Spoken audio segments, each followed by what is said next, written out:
Welcome,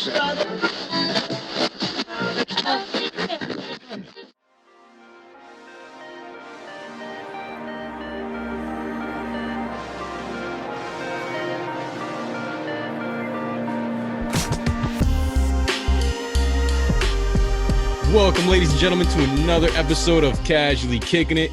If you don't already know, we are a podcast with an unorthodox style. You can find us on all social media platforms. That's Instagram, Twitter, Facebook. You could also listen to us on Apple Podcasts because they changed it. And you can listen to us on Spotify, iHeartRadio, and watch us on YouTube. And before we begin with the show, I'd like to introduce a new member to Casually Kicking It, Jackie. Welcome. Hey. What's up? It's my first ever podcast, so sorry if I'm a little nervous. It's okay. We are nervous all the time. Again, guys, I totally forgot that if you guys want Casually Kicking It merchandise, hit up Storefront tier. In the search engine, type in Casually Kicking It, and you should see all our merchandise there. Oh, there you go. Hey. Jackie's got one on. Hey. Well, I don't have mine. I just saw it. You got the hat, though. Hey. Well, if you we don't want have the hats, hat, though. that'd be a special order. That means you guys got to send us, like, let's see here. What can we do? Give us a review and show us with a, a snapshot, right? That you did a review. And you subscribe to the show, and maybe we'll get a hat for you. And tell us what we said at the end of this episode. Oh, good one. Yeah. Nice. Good one. So, we'll start off the show with, we're recording this on September 11th, Friday, which is a huge date here in the good old US of A. September 11th, man. Do you guys want to share, like, what your thoughts and where you were when September 11th happened? Because whenever someone mentions that, I always remember where I was, what I was doing. That's true. Who wants to start? Let's go with Jackie, man. Okay. So it's the 19th year, right? So yes. It was 2001. So I was a sophomore in high school. And I was in the portable. I remember being in the portable, and we had the TV on because I think we had just done announcements, or there was some reason that the TV was on, and then all of a sudden that showed, and we all were looking at the screen like, is that a movie? Is that, like, we could not believe what we were seeing on the screen. So yeah, same. I will always remember where I was, what I was doing, 10th grade. Deltona High School. Wow, I feel old. Yeah, same here. What about you guys? Well, I was at actually that year I got to Florida. I think that year. No, year before that. So I was working at the Universal at the time, and at the break room, we were just watching TV, and then it popped up, and I'm like, well, what just happened? Because it just showed, like, the tower just going straight down. I was like, well, what? Really? And then, like, the second one went down. I'm like, oh, man, this is not good. And I didn't know what to do because I was late for my break and everything. I was like, what? Still staring at the damn screen. I didn't know what to do. So, yeah, that was shocking. And, to all the peoples that have passed away because of that and their families, much support, much love. Thoughts and prayers still. Yep. Just like Tom said, I was working at a theme park here at an attraction. That attraction opened up really early. It was one of the first attractions to open up because it was fairly new. So it opened up probably like the same time the park opened. So when I got to work, no planes had hit the towers yet. So I was actually working, and the people who were coming in later in their later shifts were coming in, and they were basically stating that, dude, the World Trade building got hit by a plane. And I thought it was, one of my coworkers was telling me this, but he jokes around a lot. We joked around a lot, and I thought he was joking. I didn't take it serious, and then someone else comes and they're like, "Oh man, another plane hit the other tower," and I was like, "What?" And I just couldn't wrap my head. Like I didn't understand. It was just it felt so surreal, And I finally got to go on my break, and it was still early in the morning. I think it was probably like 9 a.m. I went down to the break room, like Tom said, and because we worked at the same attraction for the theme park, and when I looked, everyone was just standing around, huddled around the TV in the break room, and I'm looking there. I'm like, oh my gosh, this is really happening. And at that point, then the other plane hit the Pentagon. Supposedly, there was another plane that hit the Pentagon, and it was crazy. And then my mom calls me, and she's like, "Hey, do you see what's going on?" I was like, "Yeah, I am." And at that time, my cousin was working in Washington, D.C., and he actually saw the plane hit the Pentagon while he was driving to work. So he was freaked out, and he turned around and headed back to the house because nobody knew what was going on. Everyone thought we were getting attacked. And then so eventually the theme parks decided to close for the day, which was a rare thing to happen. And we were able to go home. And I'll never. I think the only other time the theme parks have closed in history is now due to COVID. Yeah. Did you know that, which I just heard this yesterday, did you know that there was another building, or I don't know how many, but there was like a couple other buildings that actually came down the same day that the media never talked about? No. I didn't know that. I know there was a fourth flight that was supposed to go somewhere. Yeah. Crashed in Pennsylvania, but they didn't make it to the destination. No. Because I think the people on board, there's a movie about that one. It's called Flight. Yeah. I forget the name of it. It's Flight 743 or something like that. And they took over the plane, and then it ended up crashing, but they prevented from another catastrophic situation. So what was those buildings, do you know? I don't want to misquote, but I just found out, I heard about this yesterday, and I couldn't believe that I had never heard this before. But I did want to add that, my heart goes out to the families that have lost people and the first responders that helped, thank you for that. It's crazy because it doesn't seem like it was that long ago. 19 years. Because you see a lot of the people who were kids back then, saying I was in kindergarten or something, and I'm like, whoa, kindergarten, and they're all grown up. I'm like, ew, man, I'm old. Yep, pretty much. Time flew by pretty quickly, man. That reminded me of, I don't know if you guys saw that movie Volcano. No. With Tommy Lee Jones, and it was it was a thing where like a volcano in LA erupt, and all like the ashes were all over, like a building fell down, then like everybody, even different races, was all one color, gray, and like that reminded me of that. It's like these like interesting.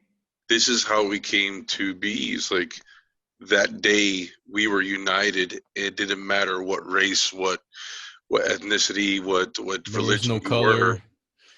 They just jumped in there and helped. And that's what America's about. You know what I mean? That's the true America's about. So, moving on from 9/11, like we said, our thoughts and prayers are with the families. Oh, I want to give a little shout out to our boy, our favorite blockhead. He did a very good memorial at his place of employment. And I do Brian, and I do appreciate what he did, and that was really awesome. Yeah, for what he did. It was. I saw it this morning. It was really cool. What did he do? He set up these poster boards. He's a teacher, and he set up these poster boards like in the hallway heading to his classroom with like quotes from yeah. people that were on the phones when they're about to crash, Okay. That's odd. That's recordings. really nice. And then he had like blank ones where you could do like a posted, and you could post whatever you want to say. A And post-it then, note.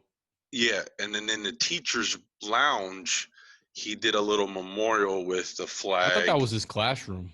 Oh, it might have been his classroom. I don't know. It looked like a teacher lounge. I don't know because it had a high top in it too. So, but it was awesome. And what he did, and he then has one for the Pentagon, one for that flight that also crashed, and he had like these little batteryized candles, and he had them all over that. It was awesome.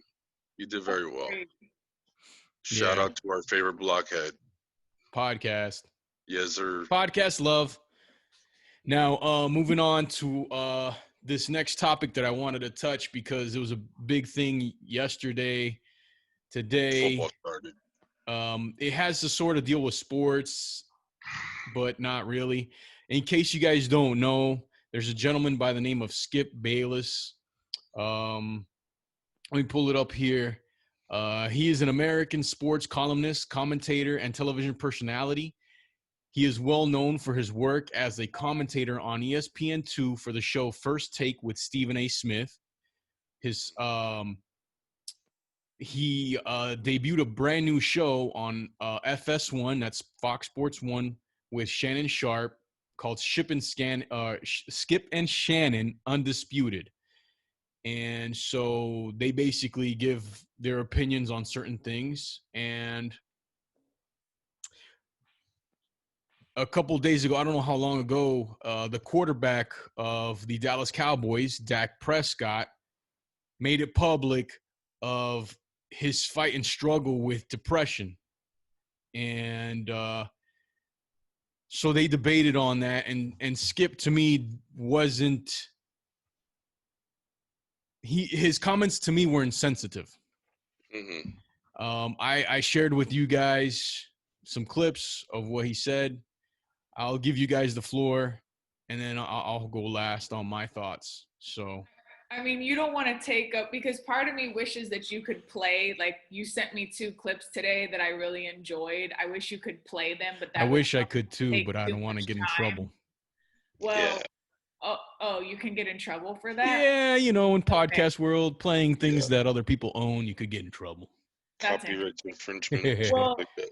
anyways, when I first listened to what Skip first said, and then the Shannon, am I saying Shannon Sharp guy Mhm. that replied. So I felt like when Skip first of all, everyone's entitled to their own opinion. I feel like I could understand where Skip was coming from. I didn't totally agree with it, but I didn't feel like it was malicious. I feel like maybe generationally, like from his time, they dealt with things different. Like back in his time, men didn't talk about that stuff. That wasn't something that you came out and did. You just put your head down and you went to work. Now in our generation, we're more open. We communicate more. We talk about our feelings. So, and you know, these people are human and they have feelings, and that's good that he shed light on that, you know. But I don't think that Skip, you know, he did say, he's like, you know, he should seek counseling. I think what he was trying to say is, you got to separate leave your stuff at the door when you're coming to work.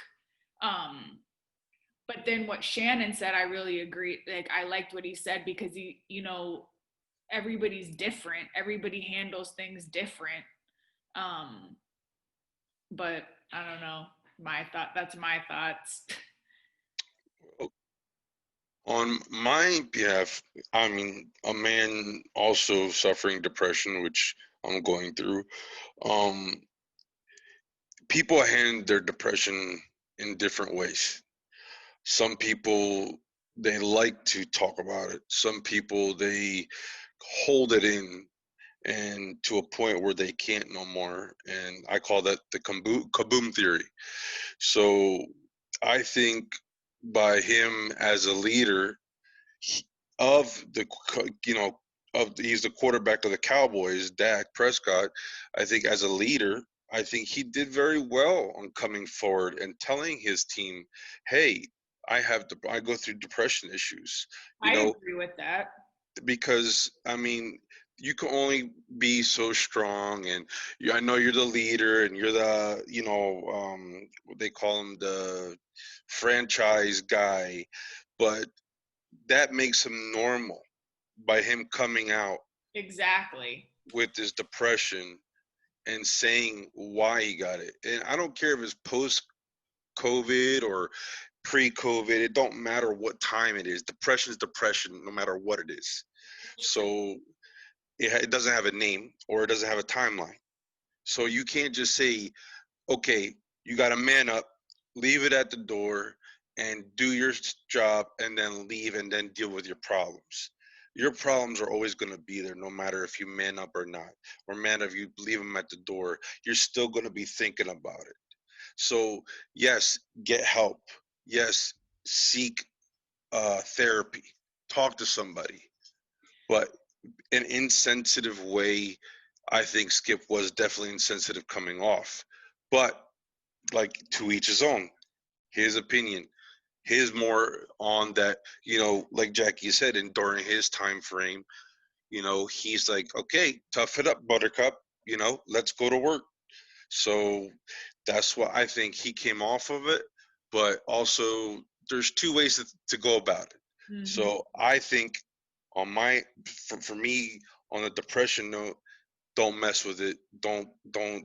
You're not that person. You're not going through what they're going through. Also, on another act is that, okay, you're a professional, so let's get to work. Let's do what we're doing. So it's kind of contradicting, to be honest.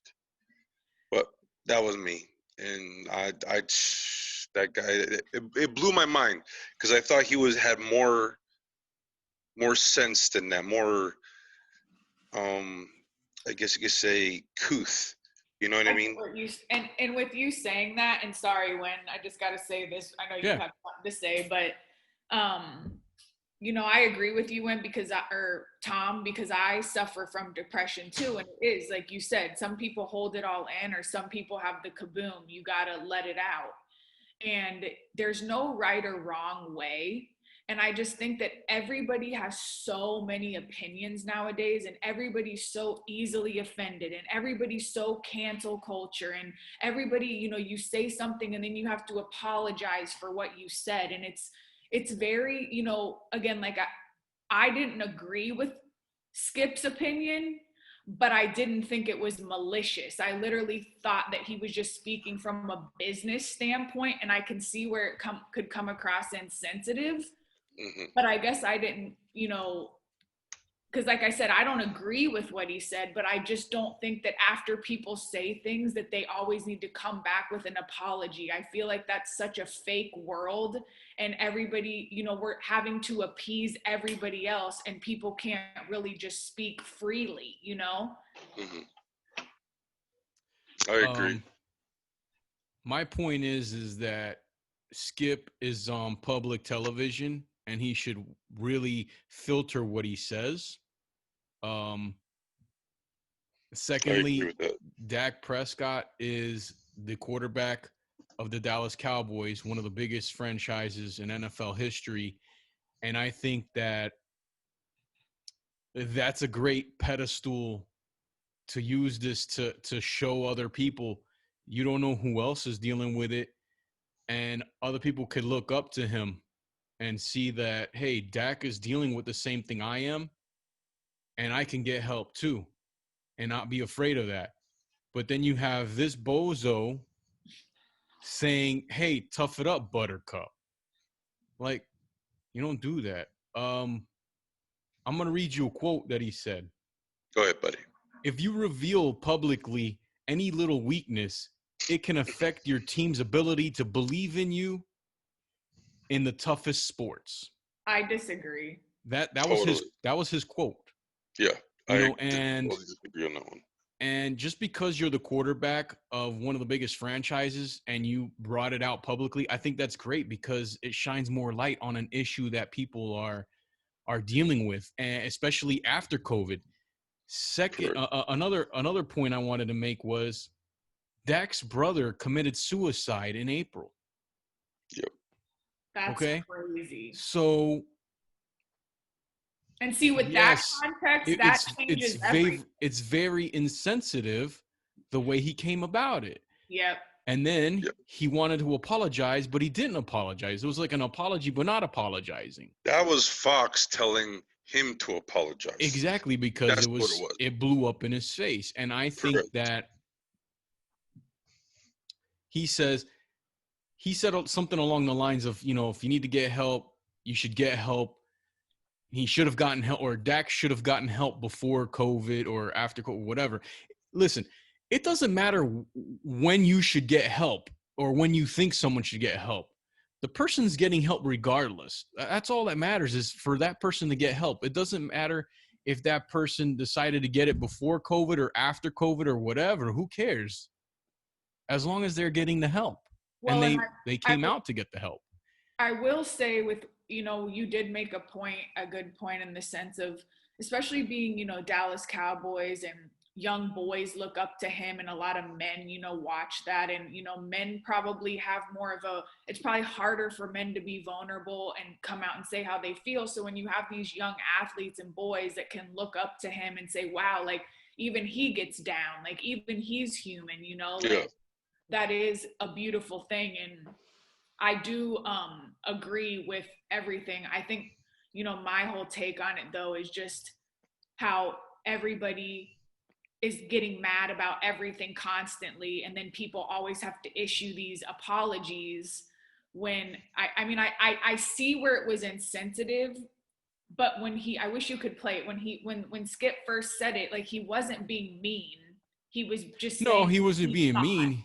You're right. He has the old school mentality, and that's why that mentality is hurting, I think, the males in society right now, where you have to hold it in. You can't say, and then so you have guys committing suicide because they don't know how to deal with it, especially males, you know? Yeah, I mean, there was a lot of suicide in the NFL itself. You know, like, if somebody would have came out a lot earlier and knowing on the platform they're in, this can help so many people, like you guys are saying, because, you know, they think he's Superman. You know, they look up to him. A guy making millions of dollars, there's nothing, he can't be going through no problems. No.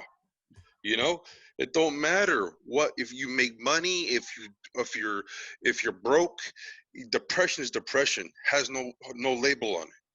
Exactly. It doesn't matter if you're a football player or not a football player. Exactly. Like, you know, that shouldn't matter. But do you think there's a lot of suicide in the NFL due to, what is that thing where they CTE? Where they get hit and it kind of messes with the brain and the. Yep. That's a totally different rabbit hole. Yeah, probably. That's what they said. They said Aaron Hernandez, Junior Seau had the same thing, but I mean, that's something that adds on to it. But I'm pretty sure they were suffering from depression also. Yeah. You know, it's just when you get to that point, you're at a depressive state. So some people aren't ready to get help right away. You know how some people are reluctant for help. That's very true. For Skip to say you should have gotten help before, well, maybe he wasn't ready to get help. Yeah, you can't tell somebody, you can't force somebody when they need to get help or not. Mm-hmm. You know, that old school mentality, I feel like it has to go, because it hurts more than it helps. I agree. I know he wasn't coming he wasn't coming out in a malicious way, but he also wasn't thinking twice about what he was saying. That's true. You know, and it is, I feel like it's everything in balance. I lost my train of thought. It's all right, because I mean, Skip, in other words, was saying also that if you're playing a sport, don't bring it to the sport, right? But like, because you're the quarterback of the. But what does being the quarterback of the Cowboys have anything to do with it? Like he's dealing with depression. He could talk about it whenever he wants to talk about it. Well, and I do have a question. Did Dak Prescott just come out and say this like in an interview or something, or Yes. I think so. And also, like, has his practices, has he not been like performing up to par? Like, has any of that come together, or was he just saying this? I don't think so. I mean, because I don't think so. he just got paid, right? Didn't he sign a contract? Yeah, he just signed the contract. I think it's like a 5-year contract. But I mean, my thing, yeah, I understand with that. And then yes, definitely has to be balance. But if you're, man, depression's such a it's bad, different too, right? It's different yeah, for everyone. It's so different. Like you could be, you know, so happy around certain things, then one thing just triggers it off. Depression, like I've got depression because my father passed away, my grandpa passed away, my grandma passed away. Things are happening, stuff like that. I'm going through a lot of crap, but it doesn't matter to me because what matters is how I seek my help. If it's just to speak out on this podcast to get help, I'm doing it. If it's just to go down the street to the bar and just say, "Hi guys, how you doing?" with my friends, I'm doing it. As long as you're getting some help. It could have been his shining moment where he's putting his depression out there and he's saying, "You know what? Let me take this leap and this net will appear. My support will come." And that's what he's doing. And I don't think you should be ridiculed by that at all. I don't care who the hell you are. Well, and do you also think, I think too, you can't help but wonder, yes, that was clearly Skip's opinion and stuff, but do you think this type of controversy is done on purpose? I mean, I know personally, I could never have that job because I don't want to be like, there's a thin line between filter and fake. So it's like, can I say really what I want to say, or do I have to feel like that's such a hard job to have, like as an athlete, as any of that. Being in the public spotlight to me would be awful. Like I would never want that because it's just constant, like they're under so much pressure everywhere you look at it, the athlete, all of them. I agree. You gotta make sure things are politically correct. You gotta make sure. And nowadays, nothing's politically correct. Correct. Now, do I agree with the whole cancel people right away? No, but when I sat back and I listened to Skip, and then I listened to his supposed apology today, he doesn't get it. That's basically what it comes to. He doesn't get it still. Yeah, he sounded annoyed. He still doesn't get it. He was yelling. That was forced by Fox because they had a whole thing written out. If you need to go get help, go get help. Dude, that didn't come from the heart. I don't know. And this isn't the first time he's run into issues.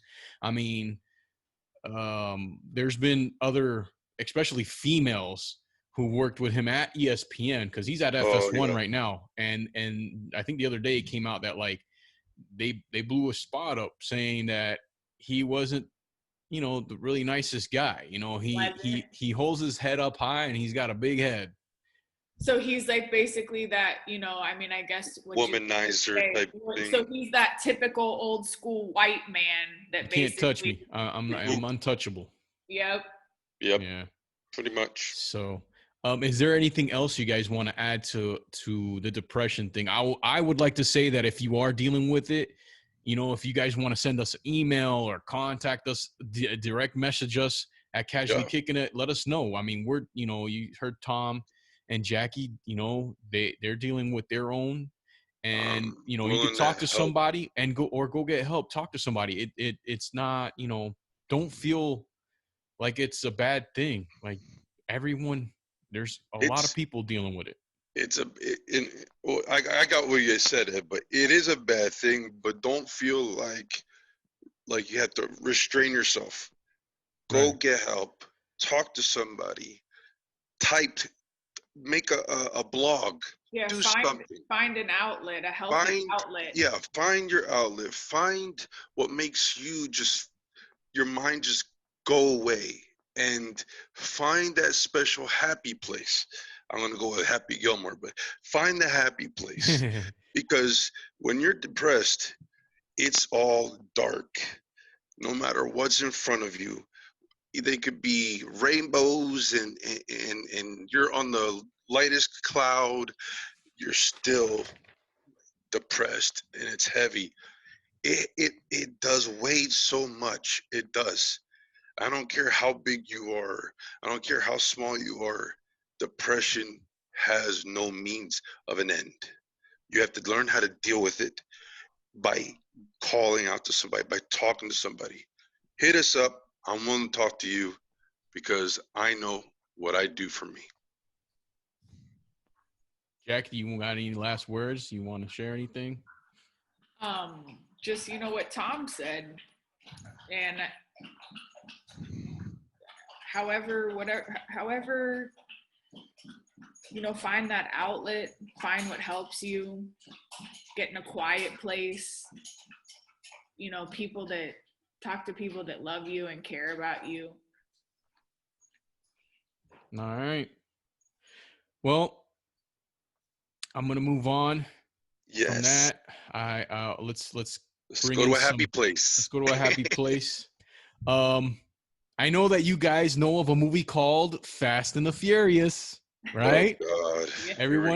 Everyone has seen Fast and the Furious. Have you seen all the Fast and the Furious? Jackie, have you seen any Fast and the Furious? I know you have. I have, but I don't think I don't. How many are there now? There's 7. Too many to count now. We're going to 9. This is the new one that's going to come out soon. I think the last one I saw was the one that they dedicated to Paul Walker at the end. Okay. Which so, number was that? I can't remember. I think that was 6 or 5. 7, I think. Or 7. I don't know. 7 or 8. One of those. They got Hobbs and Shaw now. And that was 7 or 8.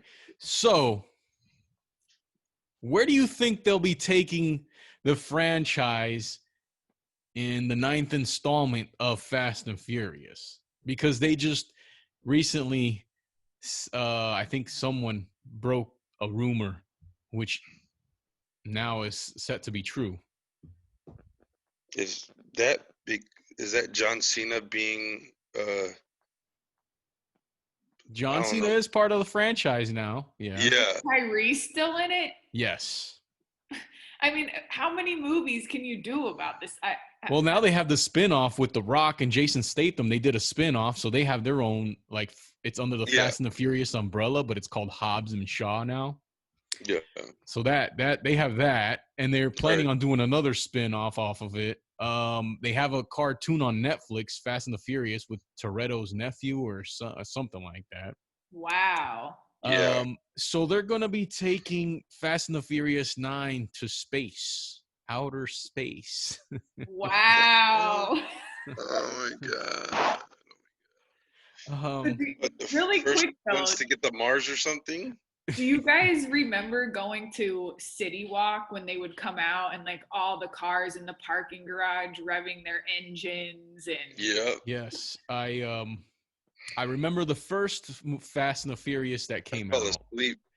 And yes, everybody, for those of you that don't know, we're based out of Central Florida, and Universal has, just like in California, Universal here in Orlando has a City Walk, they call it. It's an area where you can go. They have a movie theater, restaurants, bars, clubs, whatever you can think of, they have in that area. And so that's where we would go watch these movies.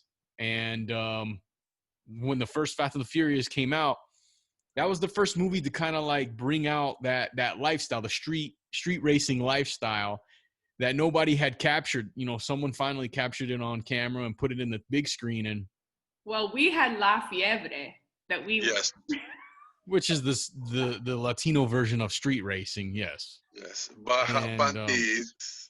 And yes, we all partook. We all partook, or how do you say partake? Partook. Partook. Yes. Partook. In the street racing lifestyle. Yes, I did buy a car to an import to put, all the little goods, gadgets, and gizmos, which ends up being very expensive at the end. Oh But yeah. anyways, the Fast and the Furious movie brought that lifestyle to the big screen, and it was cool because at that time I felt like, wow, someone's like, this is what we're doing, this is our hobby, and it's on the big screen, and Yep. it turned from a racing movie into a heist movie now, and now they're gonna take the heist into outer space. Which is wild. It's just like bananas. But the Fast and Furious and the one in Brazil was a heist too. Well, that was the first one that really was heist, really heist style. I thought that was the best one of the bunch, other than the I like first that one. original. Which one was that? Number 8? 5. 5. Oh, 5. Well, if you want to talk about heist, I don't know if this could be the same, but I love Gone in 60 Seconds. Oh, well, that's yeah, good. Gone in 60 Seconds was a Got great an film. awesome cast too. Like I'll never forget. I left that movie theater really feeling like I wanted to steal a car. Wow. Oh man. I can see her trying to get into a car. The Skittles police come up with their The with Skittles their little police. They come up with their little golf carts. Excuse me, man, what are you doing? Shh. I'm trying to do this quickly. My brother did rev his engine in the parking garage for Universal, and you had the guard comes up. He's like, "Hey, slow down! You can't do it out of here!" I'm like, man, get out of here, bro. You get paid $8.95 an hour or something like that. Get out of here, man. Yeah, I had an Integra with an intake, and I thought I was cool. So yeah, everyone thought they were cool. Yeah. It was those times. I went through 2 rice burners. It just boggles my mind that they're gonna take this movie to space. Another heist movie was The Italian Job with Mark Wahlberg. I don't know if you remember that was awesome. They had the little Mini Coopers in that one. Yeah. That was really good. But man, outer space, man. Michelle Rodriguez. Yeah, pretty much. How much action are you gonna do in outer space? I don't know, bro. Where's the fighting? It's gonna be all in the same shuttle? Is there gonna be gravity? So you can drive your car in gravity or something? That'd be funny if they have like what you would call it? What they call a rover that looks like a Dodge Charger. Mars rover as a Dodge Charger. Yeah. Yeah. I don't know, man. Wow, I can't believe they went there. I thought that was pretty bananas. Yeah, I would say so. Keeping it on movie shows. I don't know if you guys watched, but I finished watching a very good show called Cobra Kai.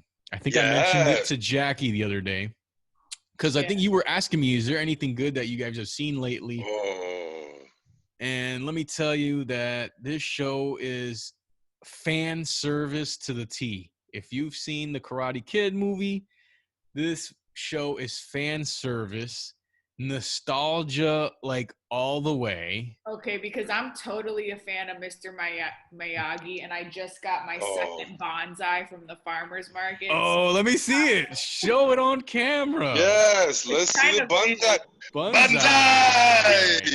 Bonsai!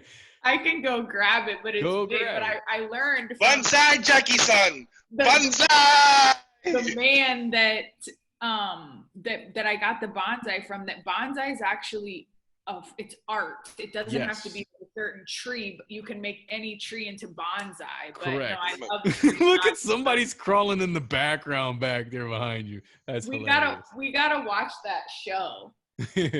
Yes, Cobra Kai. It's an excellent show. It's awesome. Tom, what did you think? Did you finish watching it? Well, yes, I did, and it started off on YouTube, a series on YouTube, and there's bonsai. There's bonsai. Is that a weed plant? It's a bunny tree. It's a bunny tree, but I like it because it looks like a weed plant. Oh, nice. Keep going. Sorry, what were you saying? It was a YouTube series. It was a YouTube original. Yes, correct. Yes, and you actually had to subscribe in order to see it. But They pitched it to Netflix. They pitched it to Netflix. Netflix bought it off, and trust me, man, that even supported it even tenfold. This is like the best series that you could think of, like, I don't know, bringing you back to high school, like yes, the bullies and going to prom and all this stuff, the house parties, and it's pretty cool, man. Like, but it's incorporating like subtle. Oh man, what's the word I'm looking for? Subtly, right? Subtly, yes. It's incorporating. Are you saying it's putting subtle things in from? It's putting subtle Correct. nuggets of Correct. 80s in there. Like there's little 80s everywhere. It's fantastic. Like the cars, like the big banana car is still there. Mr. Miyagi, farewell. He has, in this one he's dead. So, but they brought. Oh, you can't say that. Oh, sorry. That's it. I'm not gonna say no more. But Spoiler. they do put a lot that connects with the Karate Kid movies. Well, and I love the 80s stuff. Like when you recommended Stranger Things when the 80s, that was amazing. That Stranger Things to me reminded me, when I saw the first episode, it reminded me of it was just a big mixture of like E.T., Goonies, 80s horror movies, all mashed together. The soundtrack's amazing. Oh my gosh. It was awesome. Well, you're going to like Cobra Kai. I don't like Rotten Tomatoes because I like to give I like to get my personal opinion on things. I don't like critics to tell me what they think is good or not. But Rotten Tomatoes did give Cobra Kai a 94%, and audience score gave it a 93%. So that goes to show you that we're not blowing smoke here, guys. This is a legit, really good show. I'm going to give a shout out to one of our buddies, Jason Weinman. Yes. Weinman, because I told him about the show, and he said, Ed, is it pretty good? I saw it. And I said, no, it's really good. So he watched the first episode, and he's like, bro, I couldn't finish that first episode. It just wasn't doing it for me. I said, bro, give it some episode, give it the other episode. Then the second episode opened it up, and he just finished it, and he told me today that it was awesome. So rest in peace, Comet. Yes, rest in peace. Well, I'm gonna when we get off this, I think I might actually go watch it. But speaking of Netflix, and cancel culture, I have to add: have you guys heard about the controversy with this Cuties show? Yes. Oh my God. Yes. So thank God I don't have kids yet or daughters, because I don't. So I went and did some research, and I watched the producer or the lady that wrote the show, like her take. And basically, it's trying to talk about not sexualizing children and girls, but it basically sexualizes them the whole show, and it's so inappropriate. I really just can't even believe that. Even the dolls that came out weren't they kind of racy a little bit? They had like short skirts and stuff like that. I mean, they're literally doing no action figures that grown adults are doing in the bedroom. These little girls are doing these seductive moves half naked. I think Tom, you're talking about the wrong thing here. There's no action figures. This is a movie that he's talking about like the Bratz dolls or something. Probably. This movie was done by a African American female director. Okay. And but she's from I think she's from French or France Muslim I don't want to like misquote it wrong, but she's European, I believe. Okay. Or is that would France be considered Europe? Yeah. Pretty much. I think so. Yeah. Let me go look at the map. My friend always makes fun of me. I don't think France is a continent, Jackie. So yeah, I mean, there's a thing about art form. Okay. She is a female. This movie was in the hands of a female. The director does the casting. Now, did they have to cast young girls for these parts? I don't know. I feel like you could have casted older women to kind of play a younger role, because these were young girls that they casted. And they're saying it like you just said, all in the name of art, and they're basically trying to show what our young girls are going through today, but at the same time, at what expense? Because young girls are going to watch that and think that, oh well, This is what I'm supposed to do. Yeah, because they're doing it on TV. I agree. I haven't seen it yet, so I can't comment. But usually, sorry, go Tom. Go ahead. No, usually messages are there, but if Jackie, I'm going to take your side on this one. If my daughter sees that, I will flip a lid. Well, and as a woman, I just don't understand why the culture today, we have all these, like, we talk about feminism and just like, why do we have to sexualize ourselves so much? Why, we want to be treated a certain way, but then we want to sexualize ourselves. But then if, someone looks at you wrong and stares at you and sexualizes you, then you're mad at them, but yet you're the one that's wearing maybe something too provocative. It's just not a good look for young girls to be looking at that. They have their whole lives to worry about adult things, not at 11 years old. I have a little paragraph, well, not a little paragraph, but a synopsis here about the director, that she penned the script for her debut feature film Cuties in early 2017. Taking her life experiences as a refugee girl into account.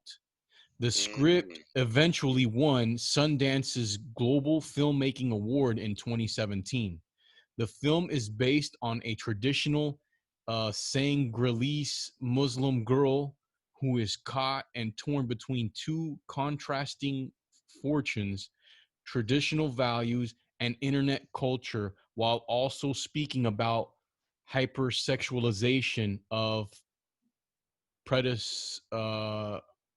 too big. Don't worry, you're good. Sound it out. Predolescent girls, pre-adolescent. I can't spit the A in that word though. It's okay.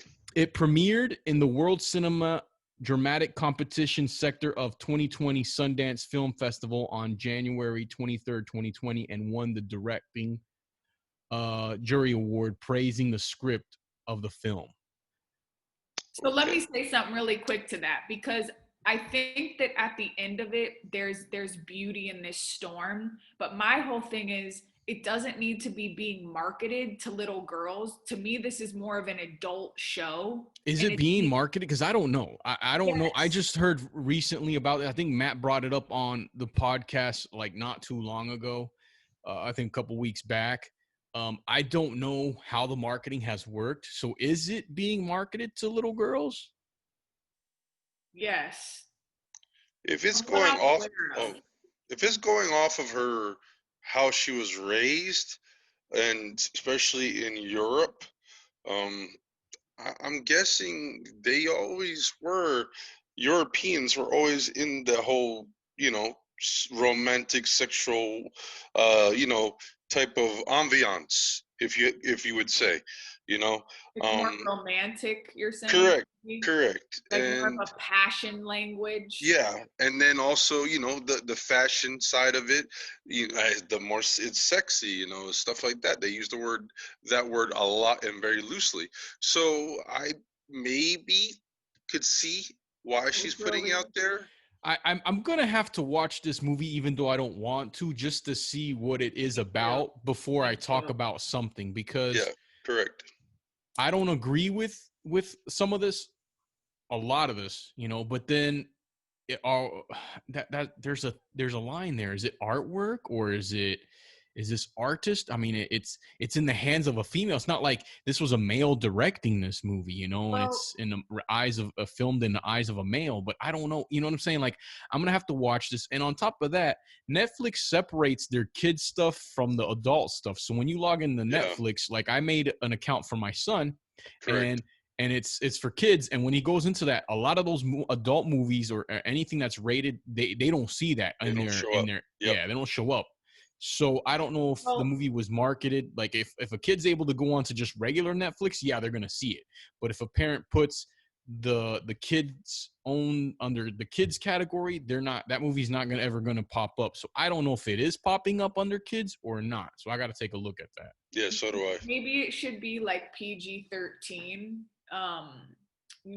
It's, and like I said, I don't have kids, and you're right, I do want to watch that like all the way through to see. But I think what's touching, like what's hitting people's nerves right now is this whole big pedophilia thing, and it's coming out, and it's like young people, and it's just they're just sexualizing children, and they're taking children's innocence away at such a young age now. Yeah, no, totally agree. Children are basically victims, and people like are predators on these little kids nowadays, and it's just really sad. Actually, you know what? I don't want to see it. Truthfully, I don't. I don't want to waste my time, to be honest. I think that maybe you being the female maybe should see it and tell us a little bit about it. Wow, womenizing already? Wow. I'm down. I don't want to see it either, but I'm down. Well, I watch that, man. Well, it's little girls in adult costumes doing adult moves. And someone could say, oh, well, you're so old school. Why does it have to be an adult move? Well, I mean, it is when I don't think a child should be having sex, right? No. No. Oh, no. Not at all. And I'm just saying, because everybody wants to make everything so normal today. And, everybody wants to. New York Times put out some crazy pedophilia article. I mean, there's just so much going on in our world today that's crazy. What is normal? On IMDb, it's the rating says here TVMA, which is mature. Okay, good. Okay, so it's not going to be on the kids. It should not. No. It should not. Was it marketed to kids? I don't know that. I really don't know. I didn't do my research to answer that question. So I don't know. But hey, good one to bring up, Jackie. I appreciate that, because yes, that was a big one. You guys got anything else for the show today? I saw Bill and Ted's the new Bill and Ted. How was that? New one. It was interesting. It's kind of the same thing that they were doing, but they were going into the future, and then they were going to the past, then future. So I heard there was a lot of fan service in that one. Yes, there was a lot of fan service. They went back. Actually, their kids, the girls, they're both girls. They went back into time and got the people for the band, while the dads went into the future. It was interesting. I'll leave it at that, because I know Ed wants to see it. Well, speaking of Bill and Ted, is it true that Halloween Horror Nights is going to be canceled this year? Yes, that is correct. Yes, that is correct. There's no Halloween Horror Nights this year, but Busch Gardens will still have Hallow Scream. They're going to be making money. And Disney is allowing, I don't know if it's the whole month of October or just on Halloween, but they're going to be allowing people to enter the park with costumes. Oh, you just can't wear a mask. Like, you can't cover your face. So that's something new. And there's an attraction. Wait, hold on. Wait, you can't wear like a like you can't wear like you can't wear like a Freddy mask or the Mike Myers mask to cover your face. They used to let you? But no, they wouldn't let people come dressed up. Okay. The kids could come dressed up, but not. I don't think the adults were allowed. But now they're allowing everyone to come dressed up. But you can't have anything like obstructing your face. Oh, but you can just have half of it covered, I'm sure. But that's another. Yeah. Depending on what they consider. There's going to be an attraction that looks pretty neat. I think maybe we should give it a shot. It's a haunted drive-through attraction. So basically, you're in your car and you drive through this haunted experience that they're going to have here in Central Florida. I just hope that whoever's driving doesn't get scared very easy and starts panicking and hits that accelerator and goes, and then they ran into the car in front of them, or run into the people that are jumping out. That's true too. I don't know how it works. They're selling tickets. I was thinking maybe it'd be cool for something to check out, because due to COVID, some people just they don't feel comfortable going out, and it's interesting. I thought it was pretty interesting. So we could check it out. I don't know the some name. people are devastated. So many people look forward to Halloween Horror Nights. Me personally, I don't like Yes. to be scared. I don't care about that, but I know so many people are probably so sad about that. I was looking forward to this year because I missed out on a good one last year. Stranger Things one. And yeah, they had Stranger Things and Ghostbusters, and I heard the Ghostbusters house was awesome. And I don't know if that was the last year of Stranger Things. I thought they were going to bring it back one more this year, but I don't know. Wow, Oh, and that's Stranger cool. Things is not ending with season 4, they said. There will be another season after 4. Copper's still alive. Of Yep. course he is. Of course he is. He is. I think it. Well, I think he went through the hole, and that was it. He went to Russia. He ended up in Russia. Really quick, Tom, you said you watched what was it? Bill and Ted. Was it worth the $20 rental? Because of course that was a movie that came out to the theaters and on demand on the same day. No. Nope. All right. Not really. Wait until it comes streaming. Okay. Yep. All right. Anything else, guys or ladies and gentlemen? not that I can think of. All right. Well, I think that's it for our show today. We really appreciate you guys listening, taking the time out. We appreciate the support. We keep seeing folks posting photos with their Casually Kicking It merchandise. We appreciate that. Again, if you guys want the merchandise, hit up Store Frontier, type in the search engine, Casually Kicking It, should come up. Make sure you review us on whatever platform you're listening to us on: YouTube, Apple Podcasts, iHeartRadio, Spotify. Hit the subscribe button. We really appreciate it. From us here at Casually Kicking It, we're out. Thank you so much. Peace. Peace.